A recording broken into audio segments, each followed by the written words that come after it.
चांद की छाया वाले एक शांत से गांव मूनटॉप हेलो में, जहां चिमनियों से लेवेंडर की खुशबूदार धुआं निकलता और उल्लू पत्र पहुंचाते थे, वहां रहती थी एक कल्पनाशील छोटी लड़की, टिली। उसके चेहरे पर झिलमिलाते तारों जैसे झाइयाँ थीं और उसके सपने रात के आसमान जितने विशाल थे। हर रात सोने से पहले वह अपनी छत पर जाकर दूरबीन से उस जादुई जहाज को ढूंढती, मिडनाइट स्टार बोट, जो आसमान में तैरता था, और जो भी बच्चा उसे ढूंढता उसे एक खास इच्छा पूरी करने का मौका मिलता। लेकिन किसी ने उसे कभी देखा नहीं था। स्टार बोट असली नहीं होते, उसके भाई बहन ने हंसते हुए कहा। ये बस कहानियां हैं, बोले गांव के बेकरी वाले अंकल। यहां तक कि उसका बिल्ली निम्बस भी उस पर शक से म्याऊं करता। लेकिन टिली मानती थी। एक ठंडी साफ रात को, जब चांद मुस्कुरा रहा था और टूटते तारे सिल्वर लकीरें बना रहे थे, टिली ने कुछ देखा। एक सुनहरा चमचमाता जहाज, जिसकी पालें तारों की धूल से बनी थीं, आसमान में धीरे धीरे बह रहा था। ये असली है! टिल्ली चौंक पड़ी। उसने झटपट अपना स्टार मैप, चांदनी से भरी जार और अपनी बुनाई वाली एडवेंचर मफलर उठाई। फिर अपने कंपास पर हाथ रखकर अपनी दादी की लोरी की पंक्तियां फुसफुसाईं। तारों से ऊपर, आकाश के पार, ले चलो मुझे, जहां छिपे हैं रहस्य हजार।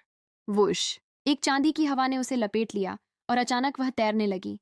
उसका घर नीचे छोटा होता गया और वह ऊपर ऊपर उड़ती गई, जब तक कि वह धीरे से मिडनाइट स्टारबोट की डेक पर नहीं उतरी।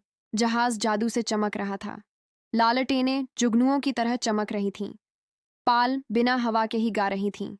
और पहिए के पास खड़ा था एक मुस्कुराता कप्तान, जिसकी दाढ़ी बादलों की थी और टोपी में तारे चमक रहे थे।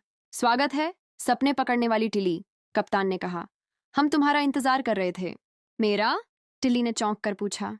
तुम अभी भी विश्वास करती हो? आजकल ये बहुत कम होता है।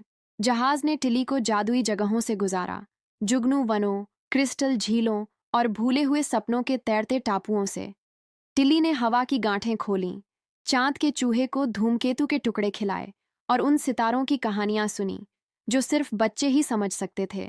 लेकिन तभी काले बादल जमा होने लगे। जहाज हिलने लगा। संदेहों का तूफान आ रहा था, एक डर और अविश्वास से बना खतरनाक जादू। सिर्फ सच्चा विश्वास हमें इस तूफान से पार ले जा सकता है, कप्तान ने चिल्लाया। टिली ने अपनी आंखें बंद कीं, कंपास को पकड़ा और उन सभी लम्हों को याद किया जब उसने अकेले ही विश्वास किया था, जब कोई और नहीं करता था। उसका दिल रोशनी से चमक उठा। अचानक उसका कंपास एक प्रकाश स्तंभ की तरह चमकने लगा। तूफान गरजा, फुफकारा और फिर गायब हो गया। वे पार निकल चुके थे। कप्तान ने अपनी टोपी उतारी। तुमने वो कर दिखाया जो बहुत कम कर पाते हैं, अंधेरे में भी विश्वास बनाए रखा। जैसे ही सुबह की किरणें आसमान पर फैलीं, स्टारबोट ने टिली को धीरे से उसकी छत पर उतार दिया। हम बहादुरों को एक इच्छा पूरी करने का मौका देते हैं, कप्तान ने कहा। तुम्हारा दिल क्या चाहता है? टिली ने मुस्कुराकर कहा। काश हर बच्चा फिर से जादू पर विश्वास कर सके। कप्तान की आंखें चमक उठीं। पूरा हुआ। एक झिलमिलाते जादुई धुएं के साथ वो गायब हो गया। उस दिन के बाद मूनटॉप हेलो में सब कुछ बदल गया। तारे और ज्यादा चमकने लगे। बच्चों को फिर से बादलों में आकार दिखने लगे। और अगर आप किसी ऊंचे स्थान पर चढ़ें और ध्यान से देखें, तो शायद आपको सपनों में तैरता एक सुनहरा जहाज दिखाई दे। कहानी की सीख: विश्वास भी एक तरह का जादू है।